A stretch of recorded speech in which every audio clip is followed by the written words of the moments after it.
Welcome to our channel पर नए हैं तो प्लीज़ चैनल को सब्सक्राइब करें। इस वीडियो में आपको 68 बीपीएससी के लिए टेस्ट चलाया जा रहा है, जिसमें आपको 150 क्वेश्चन पूछा जाएगा।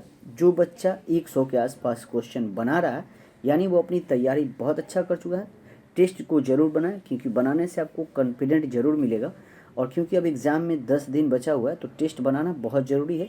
चलिए अब हम लोग क्वेश्चन देखते हैं। और जो भी स्टूडेंट चैनल पर नए हैं, प्लीज़ चैनल ज़रूर सब्सक्राइब कीजिएगा। देखते हैं पहला क्वेश्चन क्या है। पहला क्वेश्चन दिया हुआ है कि निम्नलिखित में से दक्षिण भारत स्थित एकमात्र महाजनपद कौन सा है। तो महाजनपदों की संख्या 16 थी, उनमें से एक दक्षिण भारत में था और वो था बाबू असमक। कौन था बाबू? असमक जो था, इसकी राजधानी पोटला थी और ये दक्षिण भारत में बस एकमात्र यही जनपद था जो दक्षिण भारत में था। ठीक है। चेदी इसकी राजधानी था सतीमती, चेदी का सतीमती था। और मत्स्य का विराटनगर था और राजस्थान में है ये।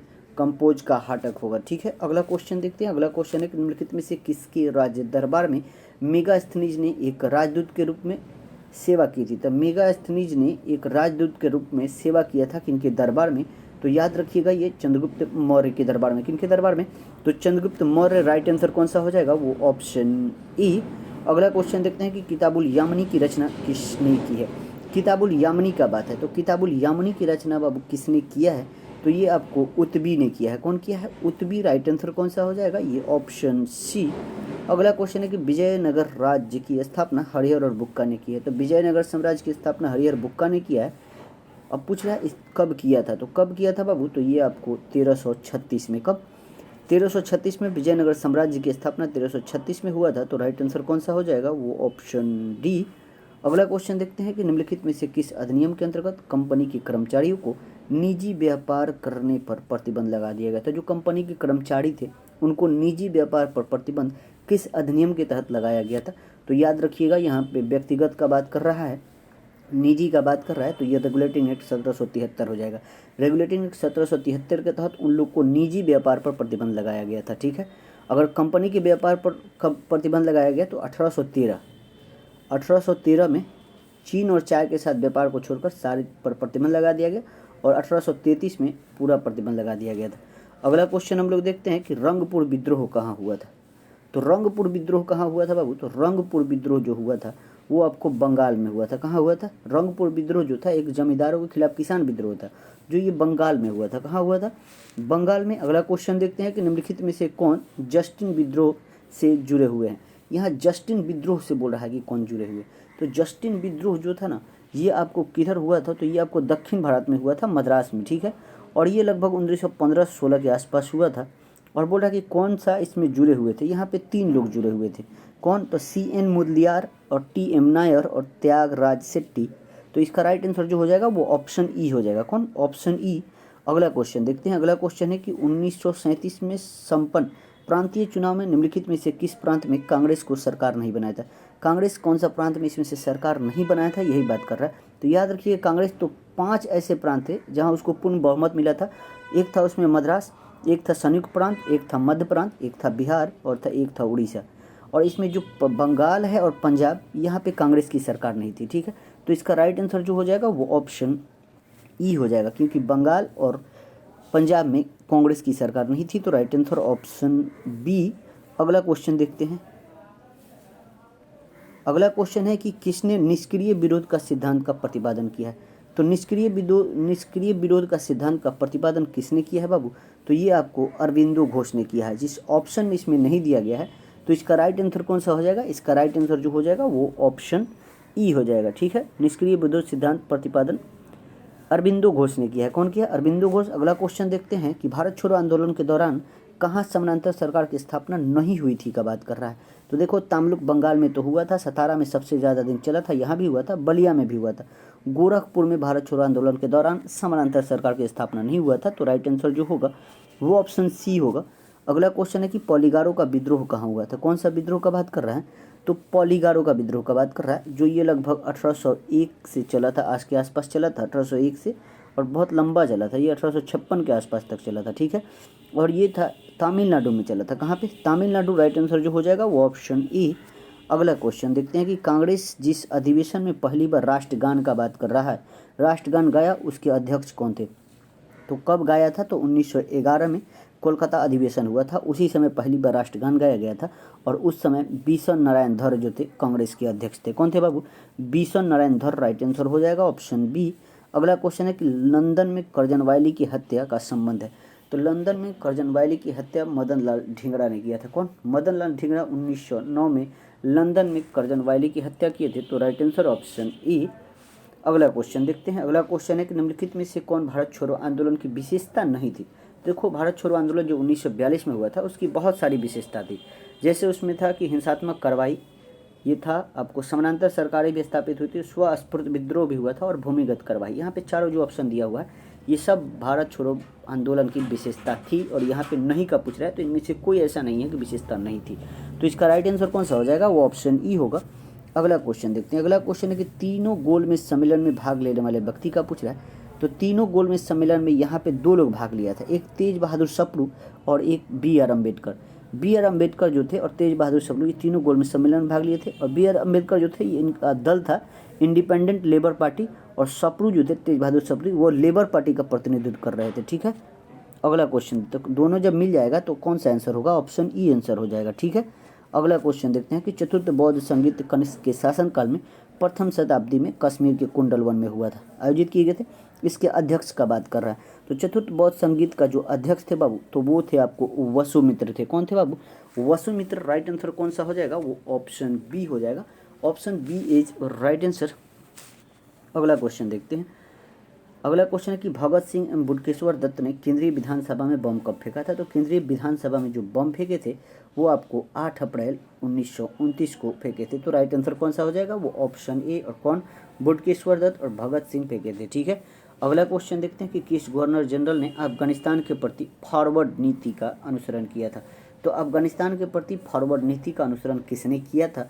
गवर्नर का बात कर रहा है तो याद रखिएगा लॉर्ड लीटन ने किया था। तो राइट आंसर कौन सा हो जाएगा? ऑप्शन ई हो जाएगा। ठीक है।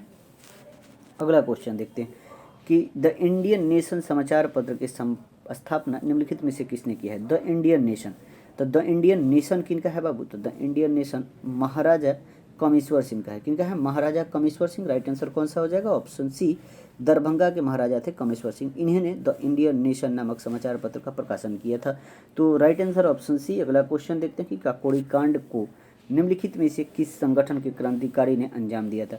तो जो काकोड़ी कांड हुआ था वो किस संगठन के जो क्रांतिकारी थे उन्होंने अंजाम दिया था? तो याद रखिएगा ये हिंदुस्तान रिपब्लिक एसोसिएशन के, किसका? हिंदुस्तान रिपब्लिक एसोसिएशन के ये आपको संगठन के क्रांतिकारी थे। और काकोड़ी कांड जो हुआ था वो 1925 में 9 अगस्त को हुआ था। ठीक है। अगला क्वेश्चन देखते हैं। अगला क्वेश्चन है कि किस वायसराय के कार्यकाल के दौरान श्वेत विद्रोह हुआ था? कौन सा विद्रोह का बात कर रहा है? श्वेत विद्रोह कब हुआ था?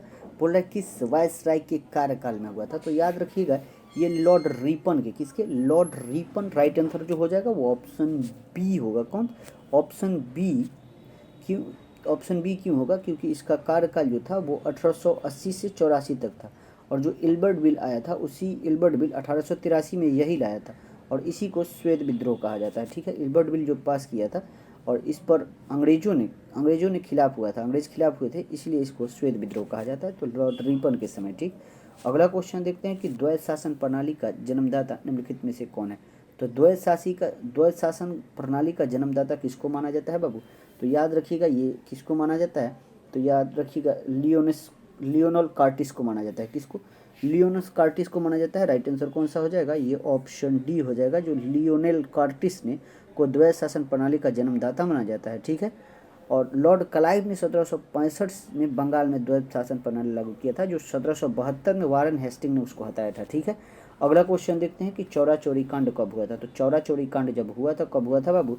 तो ये 5 फरवरी को 1922 में हुआ था। 5 फरवरी 1922। राइट आंसर कौन सा हो जाएगा? वो ऑप्शन बी। अगला क्वेश्चन कि किसके द्वारा 1915 में काबुल में एक अंतरिम भारतीय सरकार का गठन किया गया था? तो 1915 में काबुल में एक अंतरिम भारतीय सरकार का गठन किया गया था। तो याद रखिए किनके द्वारा किया गया था, ये क्वेश्चन दिया हुआ है। तो याद रखिएगा यहाँ पे राजा महेंद्र प्रताप और आपको मोहम्मद बरकतुल्लाह हो जाएंगे। तो राइट आंसर कौन सा हो जाएगा? Option E. Option E is right answer. अगला क्वेश्चन देखते हैं किस क्षेत्रीय भाषा में शिक्षा और भाषाई राज्य को स्वराज की मांग से जोड़ दिया गया था? क्या पूछ रहा है क्वेश्चन, पूछ रहा है किस क्षेत्रीय भाषा में, किसने क्षेत्रीय भाषा में शिक्षा और विषय भाषाई राज्य को स्वराज की मांग के साथ जोड़ दिया था? तो ये बाल गंगाधर तिलक ने जोड़ा था। कौन? बाल गंगाधर तिलक। राइट आंसर कौन सा हो जाएगा? Option E. अगला क्वेश्चन देखते हैं। अगला क्वेश्चन जो दिया हुआ है कि मद्रास प्रेसिडेंसी में स्वदेशी आंदोलन का नेतृत्व किया था। तो मद्रास प्रेसिडेंसी का बात कर रहा है, बोल रहा है कि स्वदेशी आंदोलन का नेतृत्व जो कर रहे थे बाबू, वो कौन कर रहे थे? तो चिदम्बरम पिल्लई कर रहे थे। कौन? चिदम्बरम पिल्लई। राइट आंसर कौन सा हो जाएगा? वो ऑप्शन बी हो जाएगा। और स्वदेशी आंदोलन कब चला था बाबू? तो 1905 में चला था। ठीक है, बंगाल विभाजन जब लागू किया गया था 16 अक्टूबर को, उसी दिन से बंगाल स्वदेशी आंदोलन चालू हुआ था। अगला क्वेश्चन है कि अशोक के अभिलेखों की भाषा क्या थी? देखो, अशोक के जो अभिलेख थे उसकी भाषा जो थी वो प्राकृतिक थी। कैसी थी बाबू? प्राकृतिक। राइट आंसर कौन सा हो जाएगा? वो ऑप्शन बी। अगला क्वेश्चन है कि किस वंश के शासकों ने सर्वप्रथम शीशे के सिक्के जारी किए थे? तो शीशा का सिक्का जो चलाया था वो सातवाहनों ने चलाया था। कौन? Satavahana. Right answer option C. अगला क्वेश्चन है कि भारत में सामंतवाद का उदय किस काल में हुआ है? सामंतवाद का उदय बोल रहा है कि किस काल में हुआ है? तो सामंतवाद का उदय जो हुआ था वो गुप्त काल के अंतिम समय में हुआ था। क्या? गुप्त काल के अंतिम समय। राइट आंसर जो हो जाएगा वो ऑप्शन सी हो जाएगा। ठीक है, अगला क्वेश्चन देखते हैं कि अमीर खुसरो ने फारसी में जौहर का प्रथम विवरण लिखा है और यह विवरण किस राजा के राज्य से संबंधित है? तो अमीर खुसरो जो है फारसी में जौहर लिखे हैं, बोला कि इसका प्रथम विवरण लिखा है और यह विवरण जो है किस राजा के राज्य से संबंधित है? तो याद रखिएगा ये किससे है बाबू? तो ये आपको है हमीर देव से। किन से? हमीर देव। राइट आंसर कौन सा हो जाएगा? वो ऑप्शन सी। ये रणथंभौर के शासक थे। कहाँ थे? रणथंभौर के शासक थे। अगला क्वेश्चन देखते हैं कि द्वितीय जैन संगीत कब आयोजित की गई थी? तो द्वितीय जैन संगीत 2 हुआ था, उसमें से जो द्वितीय जैन संगीत हुआ था वो आपको 512 ईस्वी में हुआ था। कब? 512 ईस्वी में गुजरात के बल्लभी में हुआ था। कहाँ पे? गुजरात के बल्लभी में। अगला क्वेश्चन देखते हैं बाबू। अगला क्वेश्चन है कि किसे आदि विद्रोह कहा जाता है? किसे आदि विद्रोह कहा जाता है? तो आदि विद्रोह किसे कहा जाता है? तो ये आपको तिलक माझी को कहा जाता है। किसको बाबू? तिलक माझी को आदि विद्रोह कहा जाता है। इन्होंने 1784 में राजमहल क्षेत्र में अंग्रेजों के खिलाफ विद्रोह किया था। ठीक है, 1784 में किया था। अगला क्वेश्चन देखते हैं कि खेरा का युद्ध कब हुआ था? खेरा विद्रोह जो गांधी जी वाला है वो नहीं है, यहाँ खेरा का युद्ध का बात कर रहा है जो 1707 में हुआ था, साहू और ताराबाई के मध्य हुआ था। ठीक है, अगला क्वेश्चन देखते हैं कि बिहार प्रादेशिक सम्मेलन का दूसरा अधिवेशन कहाँ आयोजित किया गया था? यहाँ पहला का बात नहीं कर रहा है बाबू, यहाँ दूसरा अधिवेशन का बात कर रहा है। और जो दूसरा अधिवेशन हुआ था वो भागलपुर में हुआ था। कहाँ पे हुआ था? भागलपुर में सच्चिदानंद सिन्हा की अध्यक्षता में हुआ था। तो राइट आंसर कौन सा हो जाएगा? राइट आंसर जो हो जाएगा ऑप्शन बी। अगला क्वेश्चन देखते हैं कि 1904 में हिंदुस्तान रिव्यू पर प्रकाशित the partition of the lower provisions and alternative proposal लेख किनके द्वारा लिखा गया है?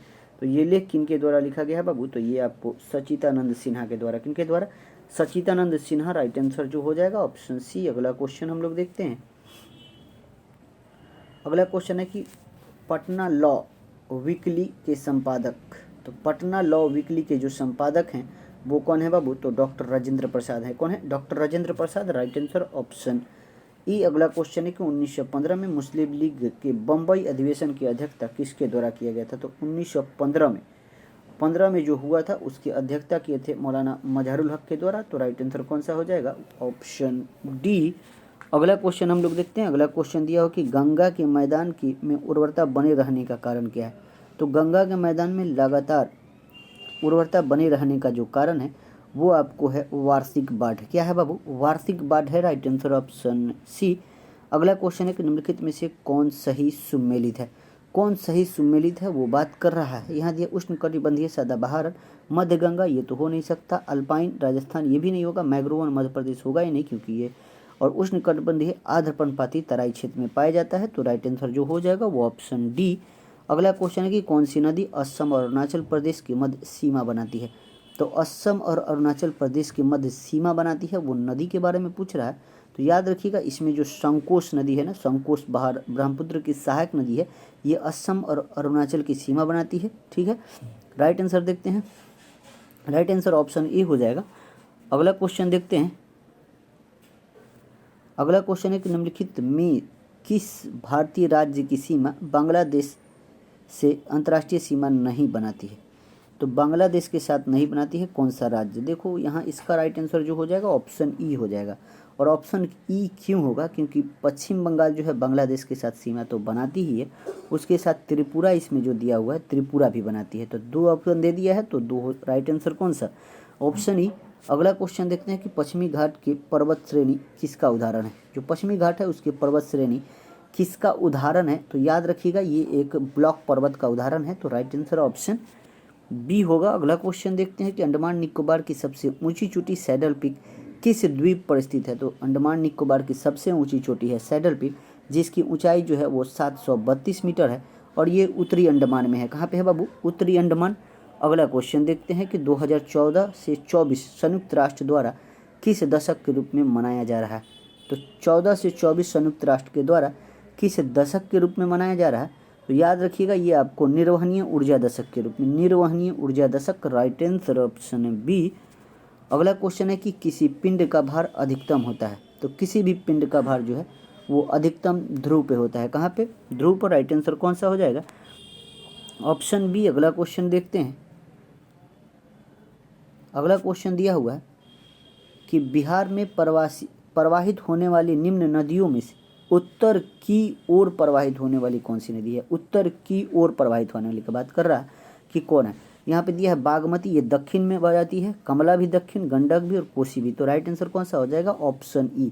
इसका क्वेश्चन का कहने का मतलब है अगर ये मान लेते हैं बिहार है, यानी उत्तर की ओर प्रवाहित होने वाली नदी कौन सी है? और इसमें जितने भी नदी दिया हुआ है सब ये दक्षिण की ओर प्रवाहित होती है। ठीक है, तो राइट आंसर ऑप्शन ई होगा। अगला क्वेश्चन देखते हैं। अगला क्वेश्चन है कि निम्नलिखित में से कौन सुमेलित नहीं है का बात कर रहा है? दिया हुआ है डाउन, जो उष्णकटिबंधीय घास का मैदान, यही सही नहीं है। ठीक है, तो राइट आंसर कौन सा हो जाएगा? राइट आंसर जो हो जाएगा वो ऑप्शन ई हो जाएगा। ठीक है, अगला क्वेश्चन देखते हैं। अगला क्वेश्चन दिया हुआ है कि निम्नलिखित में से किस ऊर्जा का मान हमेशा धनात्मक होता है? पॉजिटिव किसका होता है ये बोल रहा है। तो किस ऊर्जा का मान हमेशा पॉजिटिव होता है? तो जो गतिज ऊर्जा होती है ना उसका मान हमेशा पॉजिटिव होता है। तो राइट आंसर कौन सा हो जाएगा? राइट आंसर जो हो जाएगा वो ऑप्शन कौन सा था बाबू? तो ऑप्शन इसमें जो था ऑप्शन ए होगा। अगला क्वेश्चन देखते हैं कि निम्नलिखित में से कौन वायुमंडल के स्तरों और उनके अभिलक्षणों को सम्मिलित सही है का बात कर रहा है? क्षोभ मंडल, मौसम संबंधित घटनाएं सही है, समताप मंडल, ओजोन परत सही है। जब 2 सही दिख गया तो ज़्यादा पढ़ने की जरूरत नहीं है। राइट आंसर कौन सा मार देना है? राइट आंसर जो मार देना है डायरेक्ट मार देना है ऑप्शन ई। ठीक है, अगला क्वेश्चन देखते हैं। अगला क्वेश्चन है कि निम्नलिखित में से कौन सुमेलित है? कौन सुमेलित है का बात कर रहा है निम्नलिखित में से? यहाँ पे दिया हुआ है कि एस्कीमो जो है ये कनाडा, तो ये सही दिख रहा है हमको। तो एस्कीमो जो है ये कनाडा। राइट आंसर कौन सा हो जाएगा? वो ऑप्शन ई हो जाएगा, क्योंकि ओंग जो होगा ये अंडमान निकोबार में। ठीक है, लैप्स जो होगा ये यूरोपीय टुंड्रा क्षेत्र में पाया जाएगा और जो गोंड है ये भारत में पाया जाएगा। ठीक है, अगला क्वेश्चन देखते हैं कि समहाद्री का नाम से जाना जाता है। तो समहाद्री किसको नाम से किसको और जाना जाता है बाबू? तो ये पश्चिमी घाट को बोला जाता है। किसको? पश्चिमी घाट को बोला जाता है सह्याद्री के नाम से। तो राइट आंसर ऑप्शन बी।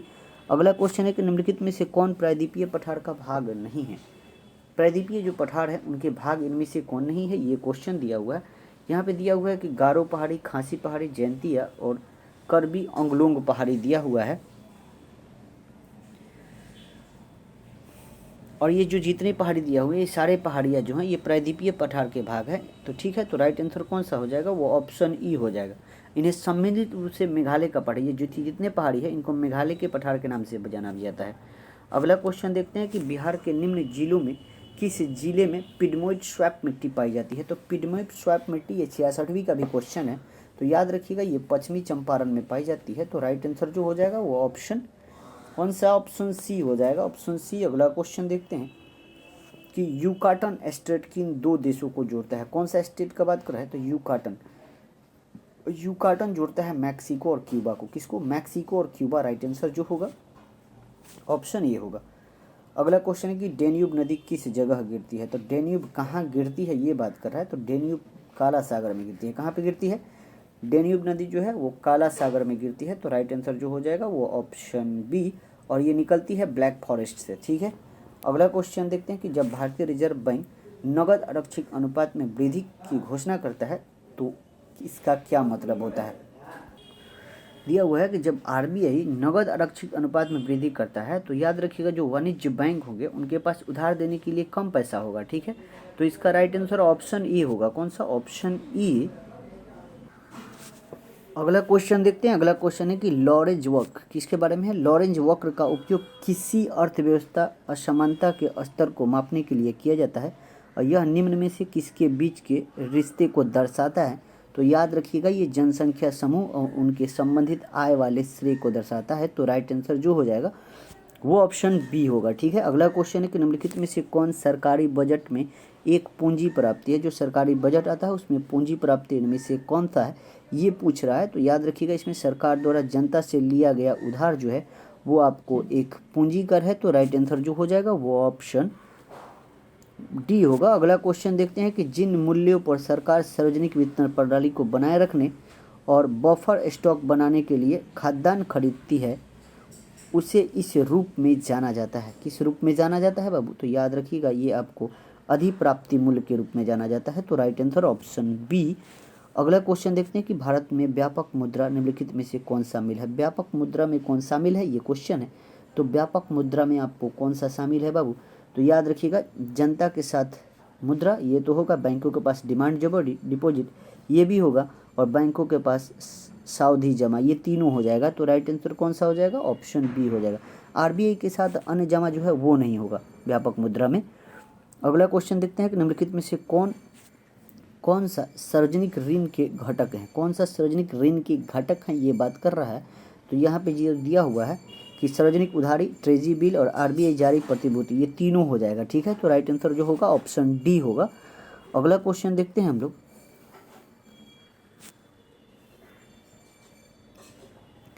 अगला क्वेश्चन है कि गन्ने की उचित और परिश्रमिक मूल्य अनुमोदित करता है। तो गन्ने की उचित और परिश्रमिक मूल्य अनुमोदित करता है बाबू, ये आपको आर्थिक मामलों के कैबिनेट मंत्री के द्वारा। तो राइट आंसर ऑप्शन ई होगा। अगला क्वेश्चन देखते हैं कि निम्नलिखित में से कौन सा कथन मुद्रास्फीति के संदर्भ में संदर्भित करता है? मुद्रास्फीति को संदर्भित करता है, इनमें से कौन सा कथन, ये दिया हुआ है। तो याद रखिएगा, मुद्रास्फीति को उल्टे एक प्रक्रिया है लेकिन बेरोजगारी पैदा करने और उत्पादन को कम किए बिना। ठीक है। तो राइट आंसर जो हो जाएगा वो ऑप्शन बी होगा। अगला क्वेश्चन देखते हैं कि निम्नलिखित कार्यक्रमों में कौन सा अब दीनदयाल अंत्योदय योजना के रूप में पुनर्गठित किया गया है?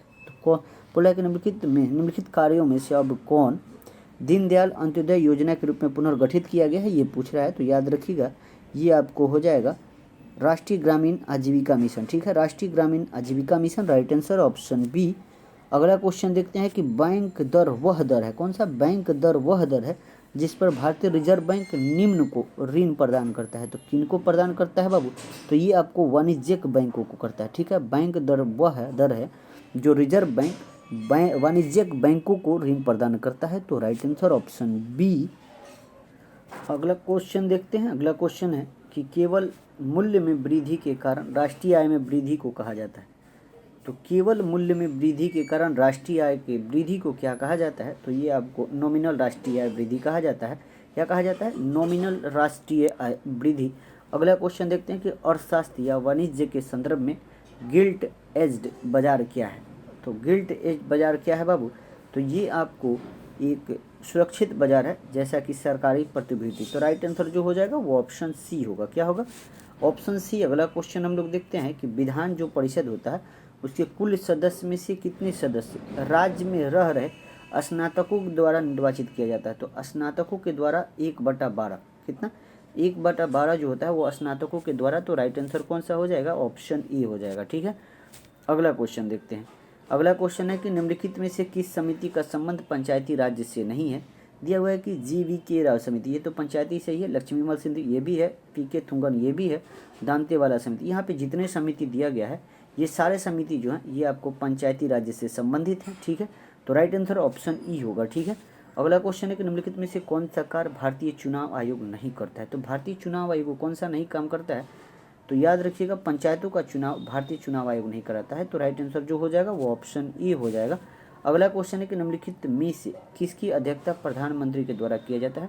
तो प्रधानमंत्री के द्वारा किसकी अध्यक्षता किया जाता है? राष्ट्रीय एकता परिषद की अध्यक्षता वही करते हैं, अंतर्राज्यीय परिषद की अध्यक्षता भी यही करते हैं। जब दो मिल गया है, और वैज्ञानिक और औद्योगिक अनुसंधान जो परिषद है इसकी भी अध्यक्षता यही करते हैं। तो राइट आंसर जो हो जाएगा कौन सा हो जाएगा? 1 2 3 दिख रहा है।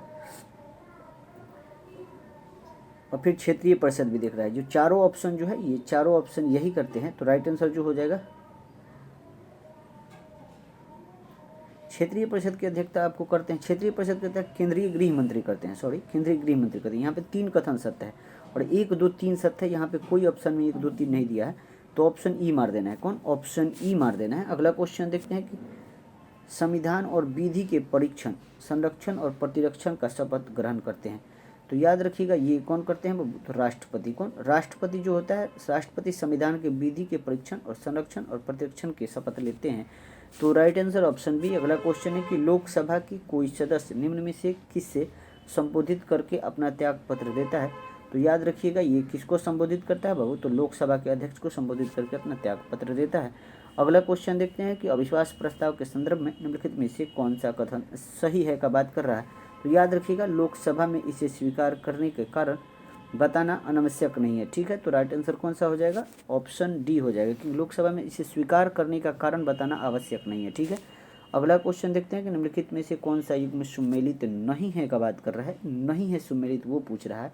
दिया कि संसदीय विशेषाधिकार 105 में दिया गया, अध्यादेश राष्ट्रपति का 123 में है, संयुक्त अधिवेशन 108 ये भी सही है, और यहाँ पे दिया हुआ है कि राज्यपाल के बारे में 154 नहीं, राज्यपाल का उल्लेख जो किया गया है यही कथन गलत दिया हुआ है, तो राइट आंसर ऑप्शन डी होगा।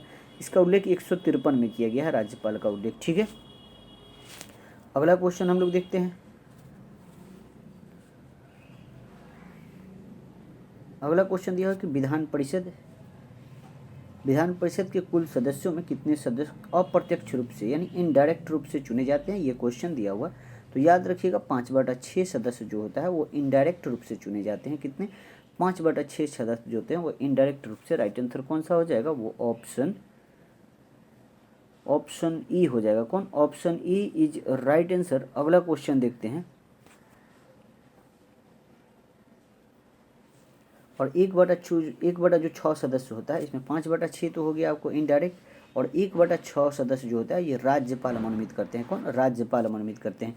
अगला क्वेश्चन है कि सिक्किम को पूर्ण राज्य का दर्जा निम्नलिखित में से किस संविधान संशोधन के तहत? तो सिक्किम को पूर्ण राज्य का दर्जा 36वां संविधान संशोधन 1975 के तहत मिला था, और ये 22वां राज्य बना था भारत का। अगला क्वेश्चन है कि सामुदायिक विकास कार्यक्रम की शुरुआत कब हुआ था? तो सामुदायिक विकास कार्यक्रम की शुरुआत 1952 में हुआ था। कब हुआ था? 1952 में। अगला क्वेश्चन है कि अशोक मेहता समिति की सिफारिश निम्नलिखित में से कौन शामिल नहीं है? तो अशोक मेहता जीबीवी किससे है बाबू?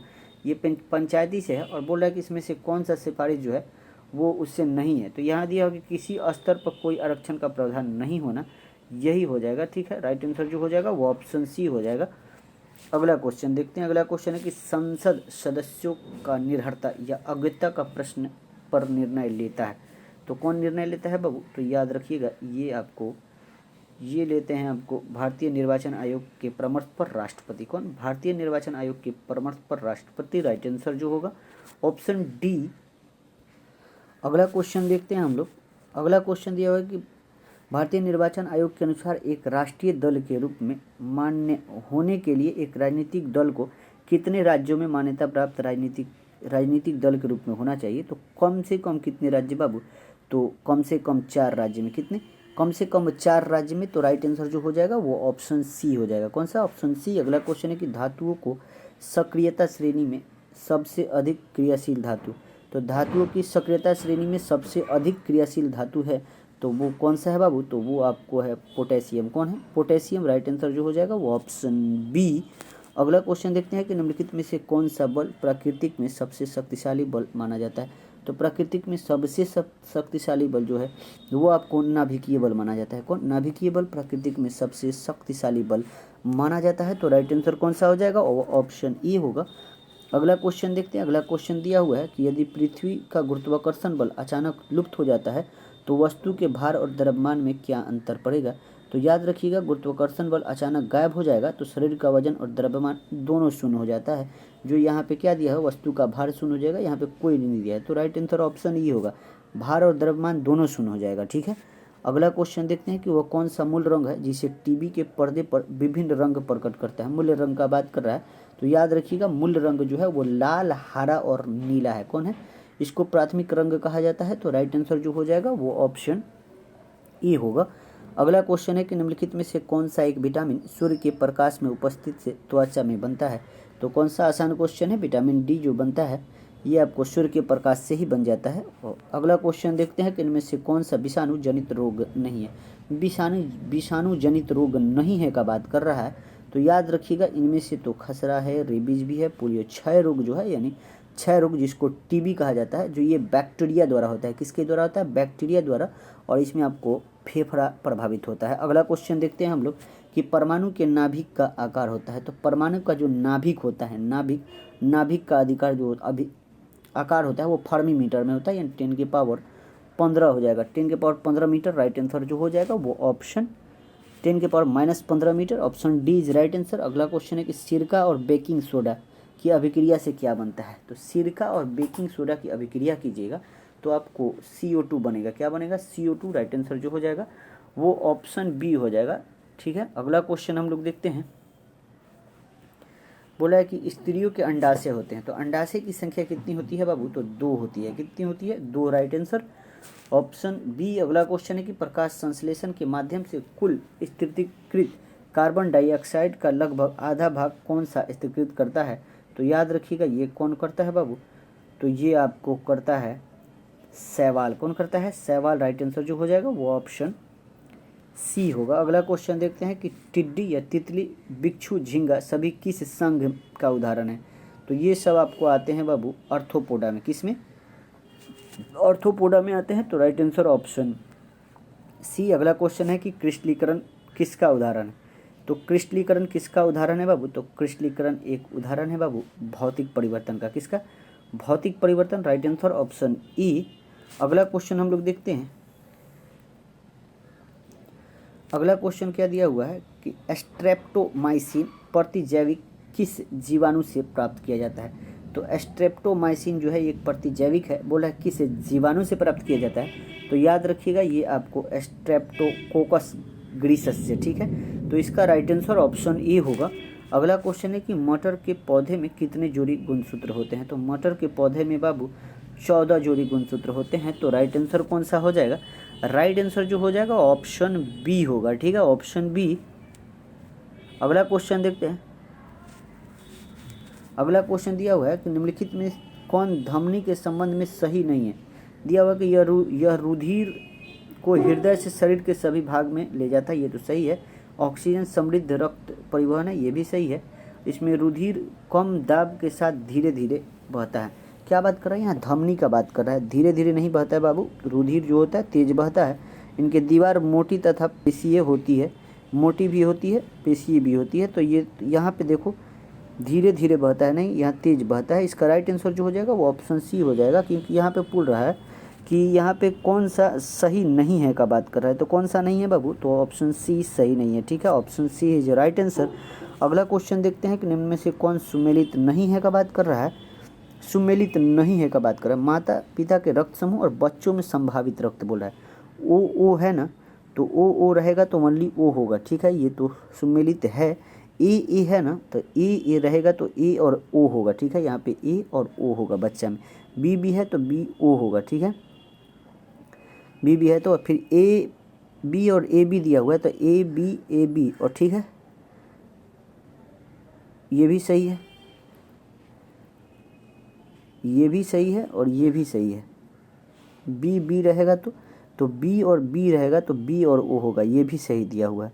तो इसमें सही कौन नहीं दिया हुआ, यहाँ पे सुमेलित नहीं का बात कर रहा है। तो याद रखिएगा ए जब रहेगा तो ए और ओ होगा, ना कि ए बी होगा। तो इसमें एक सही नहीं दिया हुआ है, जो option B is right answer. ठीक है, अगला क्वेश्चन है कि निम्नलिखित में से ध्वनि की चाल किस में न्यूनतम होगी। तो ध्वनि की चाल किस में सबसे न्यूनतम होगी ये बात कर रहा है। तो याद रखिएगा सबसे कम इसमें अल्कोहल में होगा। किस में, अल्कोहल में सबसे कम होगा। तो राइट आंसर जो हो जाएगा वो ऑप्शन ए होगा। ठीक है, ऑप्शन ए। हाइड्रोजन जो होता है गैसों में सबसे ज़्यादा ध्वनि की चाल इसी में होती है, जो 1286 मीटर पर सेकंड होती है। जो पारा होता है, पारा में लगभग 1450, और जो शराब होता है वो शराब में जो अल्कोहल है इसमें लगभग 1143 मीटर हो जाएगा। ठीक है, और जो कांच होता है इसमें लगभग 5600 मीटर होता है। अगला क्वेश्चन है कि निम्नलिखित में से कौन कीटों के प्राप्त नहीं होती है। निम्नलिखित में से कौन कीटों से प्राप्त नहीं होती है, ये बात कर रहा है। तो याद रखिएगा कीटों से यहाँ पे मोती प्राप्त नहीं होती है। रेशम मिलता है, शहद भी और लाख भी कीटों से होता है, लेकिन मोती नहीं प्राप्त होती है। तो राइट आंसर कौन सा हो जाएगा? राइट आंसर जो हो जाएगा वो ऑप्शन डी। अगला क्वेश्चन देखते हैं कि गुरुत्वाकर्षण स्थिरांक जी एक नियतांक है जिसका मान कितना होता है। तो याद रखिएगा इसका मान जो होता है 6.67 इंटू 10 की पावर -11 Nm² पर kg² होता है। ठीक है, तो राइट आंसर जो हो जाएगा वो ऑप्शन बी हो जाएगा। कौन? Option B. अगला क्वेश्चन है कि ग्राफीन होता है। तो ग्राफीन क्या होता है बाबू? तो याद रखिएगा ग्राफीन एक कार्बन का नैनो प्रतिरूप है। कार्बन का नैनो प्रतिरूप, राइट आंसर ऑप्शन बी। अगला क्वेश्चन है कि डीएनए की कुंडलिनी संरचना किसके द्वारा दी गई है। तो जो याद रखिएगा द्विकुंडली है। तो डीएनए का जो द्विकुंडलिनी संरचना है वो किसके द्वारा दिया गया है? तो वाटसन और क्रिक के द्वारा। किसके द्वारा? वाटसन और क्रिक। राइट आंसर जो हो जाएगा वो ऑप्शन बी। अगला क्वेश्चन देखते हैं कि अधिकांश प्राणियों में जीवित पदार्थ का लगभग 80% पदार्थ क्या होता है। तो याद रखिएगा लगभग 80% जो होता है वो आपको प्रोटीन होता है। क्या होता है? अधिकांश प्राणियों में जीवित पदार्थों का लगभग 80% पदार्थ जो होता है वो आपको क्या होता है? तो प्रोटीन होता है। अगला क्वेश्चन देखते हैं।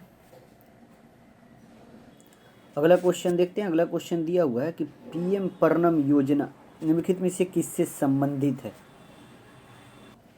तो ये किससे संबंधित है बाबू? तो ये याद रखिएगा पीएम पर्णम योजना जो है वो कृषि में रासायनिक उर्वरकों को संतुलन का उपयोग। ठीक है, अगला क्वेश्चन देखते हैं। अगला क्वेश्चन है कि 36वें राष्ट्रीय खेल का आयोजन कहाँ किया गया। तो 36वें राष्ट्रीय खेल जो हुआ वो गुजरात में। कहाँ पे? गुजरात। राइट आंसर जो हो जाएगा वो ऑप्शन बी होगा। अगला क्वेश्चन है कि दादा साहब फाल्के पुरस्कार 2020 किसे दिया गया है। तो दादा साहब फाल्के पुरस्कार 2020 जो है आशा पारेख को दिया गया है। किनको? Asha Parekh. Right answer option A. अगला क्वेश्चन है कि हाल ही में खबरों में रहा तारागिरी क्या है। तारागिरी क्या है जो खबरों में रहा है? तो याद रखिएगा तारागिरी जो है ये एक स्टील फ्रिगेट है। क्या है बाबू? स्टील फ्रिगेट है। तो राइट आंसर कौन सा हो जाएगा? Option C. अगला क्वेश्चन है कि निम्नलिखित में से किसे हाल ही में यूनेस्को द्वारा लर्निंग सिटीज के वैश्विक नेटवर्क में शामिल किया गया है। तो याद रखिएगा इनमें से जो होगा वारंगल को किया गया है। किसको? वारंगल। राइट आंसर कौन सा हो जाएगा? ऑप्शन कौन सा? ऑप्शन हो जाएगा डी। कौन? Option D is right answer. इस तरह भारत के 3 शहर को किया गया है। ये तेलंगाना का वारंगल तो हो गया और केरल के 2 हैं, त्रिशूरम और नीलाम्बुरु को। ठीक है, नीलाम्बुरु। अगला क्वेश्चन देखते हैं। अगला क्वेश्चन जो है कि देश के पहले वन हेल्थ लैब का उद्घाटन बिहार के किस जिले में किया गया है। तो देश के पहला वन हेल्थ लैब है और ये बिहार के मुजफ्फरपुर में। कहाँ पे? मुजफ्फरपुर। अगला क्वेश्चन देखते हैं कि निम्नलिखित में से किस देश ने अपना पहला स्वदेशी निर्मित सर्वाइकल कैंसर वैक्सीन लॉन्च किया है। तो बोल रहा है कि पहला किया है सर्वाइकल वैक्सीन।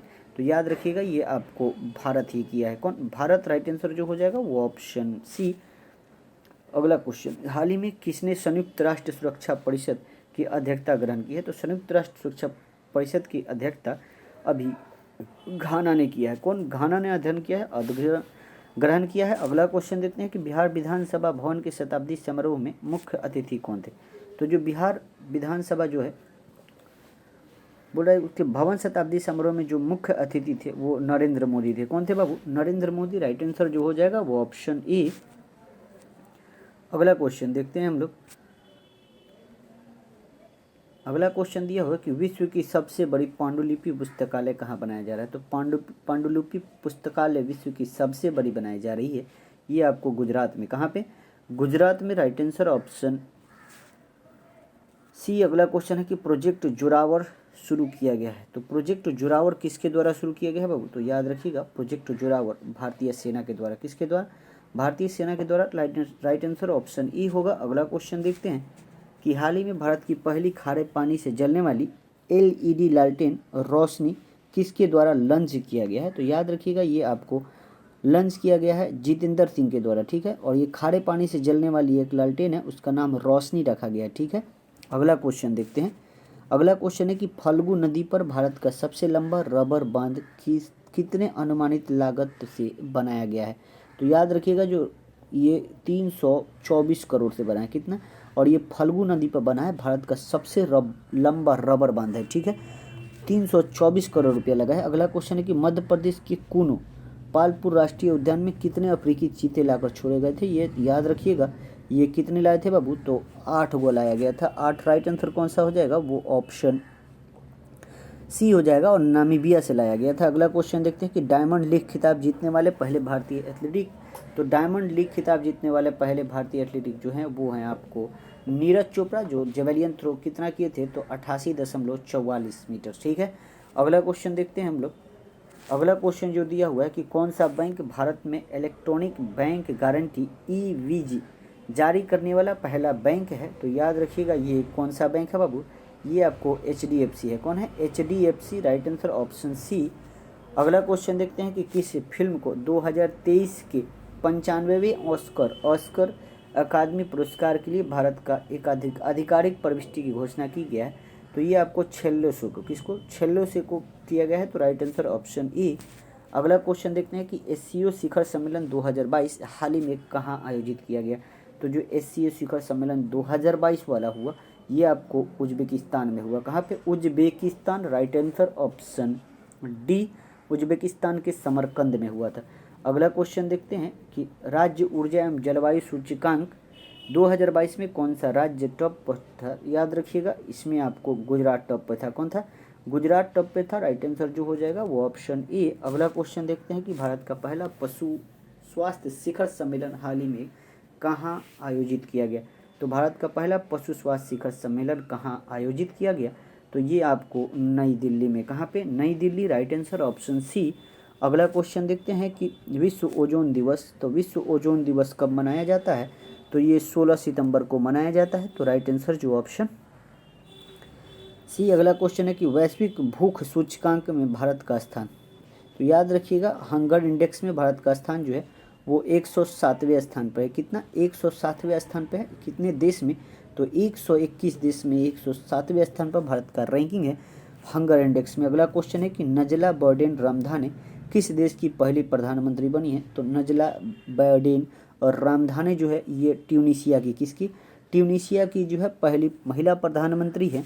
अगला क्वेश्चन है कि निम्न में से कौन 22वें विधि आयोग के अध्यक्ष हैं, तो 22वें विधि आयोग के अध्यक्ष जो बने हैं बाबू ऋतुराज अवस्थी, उनका नाम है, क्या नाम है, ऋतुराज अवस्थी। अगला क्वेश्चन देखते हैं कि बिहार के किस जिले में पायलट प्रोजेक्ट के रूप में मुख्यमंत्री डिजिटल स्वास्थ्य कार्यक्रम शुरू किया गया है, तो याद रखिएगा ये आपको किस जिले में शुरू किया गया है, तो ये आपको नालंदा जिला में, किस जिले में, नालंदा जिला में, तो राइट आंसर जो हो जाएगा वो ऑप्शन कौन सा, ऑप्शन सी। अगला क्वेश्चन देखते हैं कि रामचंद्र मांझी एक प्रसिद्ध भोजपुरी नर्तक, लोक कलाकार व पद्मश्री पुरस्कार सम्मानित 7 सितंबर 2022 को 96 वर्ष की आयु में निधन हो गया। वो बिहार के किस जिले से बिलोंग करते हैं, तो याद रखिएगा रामचंद्र मांझी सारण से बिलोंग करते हैं। अगला क्वेश्चन देखते हैं कि निम्नलिखित में से किसे राष्ट्रीय पिछड़ा वर्ग आयोग का अध्यक्ष नियुक्त किया गया है, तो याद रखिएगा राष्ट्रीय पिछड़ा वर्ग आयोग के जो अध्यक्ष बने हैं वो आपको बने हैं हंसराज गंगाराम अहिर। कौन, हंसराज गंगाराम अहिर जो है